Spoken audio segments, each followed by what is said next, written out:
Masih ingat? Itu kisah terjadi sebelum Nabi Muhammad SAW, tapi yang menceritakan Nabi Muhammad SAW. Berarti kisah ini pasti betul. Ya, kisah ini pasti betul. Ada gua, ada 3 orang masuk ke sana, istirahat, berteduh. Lagi istirahat teduh, tiba-tiba ada longsor, batu jatuh, nutup pintu gua. Hasilnya 3 orang yang badannya besar ini berusaha. Yo, merubah kamera lagi toh. Maaf ya, maaf. Ngerjain tim kamera. 3 orang ini ya, 3 orang ini kemudian dengan kekuatannya dorong batu. Logikanya kalau batu nutup ya didorong, benar? Dengan kekuatan, logikanya begitu. Maka wajar ketika ada masalah kemudian menggunakan, bukan mengandalkan, bukan mengandalkan. Ingat-ingat ya, menggunakan akal, bukan mengandalkan akal.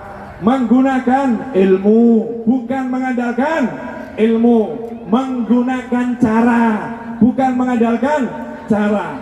Maka dikasih akal sama Allah Ta'ala, dikasih ilmu. Kalau ada batu ya kamu berdiri, kamu singkirkan, didorong. 3-tiganya dorong. Batunya tidak bergerak. Kalau mengandalkan akal, bukan menggunakan akal. Kalau mengandalkan akal maka akan putus asa. Udah, saudaraku bertiga, mari kita duduk berzikir, siap-siap dijemput Israil alaihi salam. Kita duduk zikir biar matinya husnul khotimah. Kita duduk zikir biar wafat kita, meninggal kita itu indah. Bahkan mungkin mari kita bergandengan tangan kalau suatu saat ditemukan jasad kita indah luar biasa. Ini namanya orang mengandalkan akal dan kekuatan. Tapi orang yang mengandalkan Allah Subhanahu wa Ta'ala gak putus asa. Menurut akal gak ada solusi. Menurut akal kenyataan di hadapan mata ini membuat putus asa. Tapi karena dia mengandalkan Allah,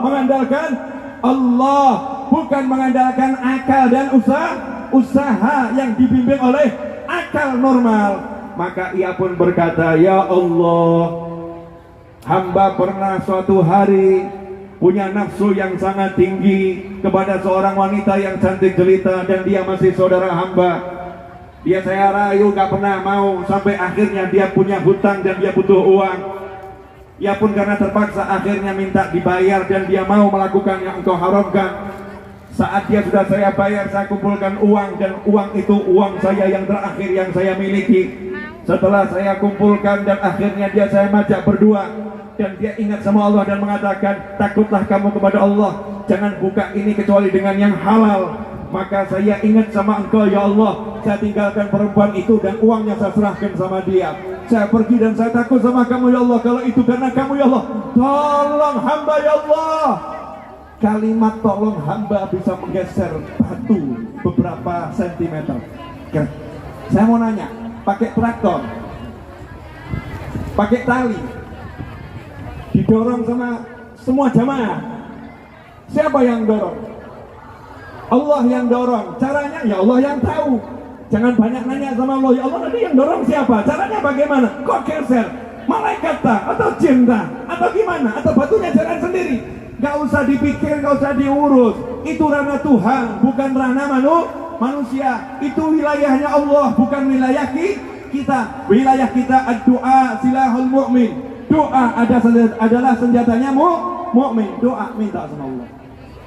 Belum bisa, belum cukup, karena amal yang dia andalkan itu, amal yang dia andalkan kan ke Allah, namanya amal ke Allah. Kalau mengandalkan amal berarti mengandalkan Allah. Mengandalkan sedekah berarti mengandalkan Allah. Mengandalkan maulid simtudurar berarti mengandalkan Allah. Mengandalkan sholawat tibil qulub berarti mengandalkan Allah. Mengandalkan sholawat nariyah berarti mengandalkan Allah. Mengandalkan sholawat munjiyah berarti mengandalkan Allah. Mengandalkan sedekah berarti mengandalkan Allah. Mengandalkan silaturahim berarti mengandalkan Allah. mengandalkan birrul walidain, berarti mengandalkan Allah. Karena itu semua amalan yang diperintah oleh Allah. Yang kedua ngomong, saya punya ibu, ya saya punya ibu, saya bukti sama ibu saya, singkat cerita begitu ya, tolong bergeser. Yang satu, saya punya karyawan, pernah nitipkan gajinya ke saya, dia pergi, gajinya saya kerjakan, jadikan modal, akhirnya berkembang jadi kambing satu lembah. Suatu hari dia datang, minta upahnya, saya katakan itu semua kambing milik kamu. Akhirnya semua diambil, saya nggak dikasih sisa, saya nggak dikasih bayaran. Ya Allah, saya ikhlas. Karena 3 orang ini berdoa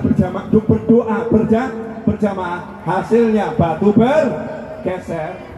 Ketiganya bisa keluar selamat. Pertanyaan saya, selesainya masalah pakai yang diandalkan atau pakai Allah yang diandalkan? Allah yang dia andalkan. Berarti kalau mengandalkan Allah itu enak atau enggak enak? Karena mengandalkan Allah 24 jam dimanapun dan kapanpun bisa. Dan masing-masing kita punya sesuatu yang bisa kita andalkan. Kalau kita pernah misalnya bantu orang tua kita pernah bantu teman kita, boleh ngomong sama Allah, jangan ngomong sama teman. Ingat loh, dulu kamu saya yang bantu, jangan ngomong sama keponakan kita, paman kita, bibi kita. Kamu nggak ingat ya dulu yang bantu saya, dulu yang nolong saya, kamu nggak ingat. Jangan ngomong semacam itu. Ikhwani rahimakumullah. Kurang 18 menit lagi.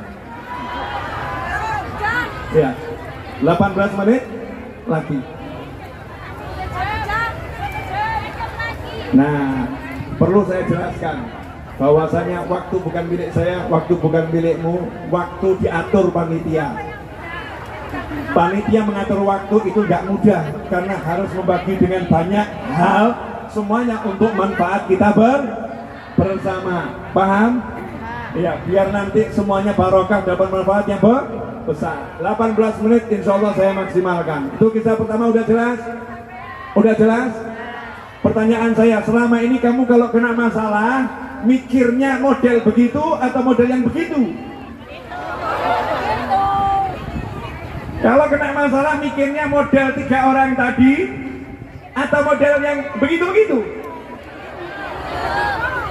Nanti ada kalimat mumet cari hutang, ada kalimat mumet cari teman curhat, ada kalimat mumet ngadepi suami, ada kalimat mumet ngadepi istri, ada kalimat mumet ngadepi anak, ada kalimat mumet ngadepi bos, ya, ada kalimat mumet ngadepi teman sejawat. Tinggalkan semua mumet tadi, ngadeplah sama Allah Ta'ala. Allah yang bereskan, Allah yang bereskan. Kisah yang kedua semuanya juga tahu, cuma mungkin nggak pernah direnungkan, direnungkan. Masih ingat kisah Nabi Musa alaihissalam? Sengaja saya ambil kisah-kisah yang mudah diingat. Nabi Musa alaihissalam bawa Bani Israel. Bani Israel jumlahnya itu ribuan, bukan 1000-2000, mungkin puluhan ribu. Bedol kampung bukan, bedol desa bukan. Nabi Musa ngajak bedol kota. Satu Mesir, Bani Israel diajak pindah semuanya. Satu Mesir, Bani Israel diajak pindah semuanya. Pertanyaan saya, begitu semua diajak pindah, yang punya kota marah atau nggak marah? Marah. Siapa yang marah? Fir'aun. Kalau bicara Fir'aun itu berarti senjata terlengkap. Bicara Fir'aun pasukan terkuat. Bicara Fir'aun kedoliman paling tinggi. Bicara Fir'aun ahli memburu dan menyiksa. Bicara Fir'aun ahli balas dendam. Bicara Fir'aun ahli tak kenal mengampuni. Bicara Fir'aun ahli segala kedoliman. Itu Fir'aun. Maka begitu ngejar Nabi Musa, Fir'aun yang marah udah siap untuk menghajar Nabi Musa dan seluruh pengikutnya. Masalah timbul. Ternyata di depan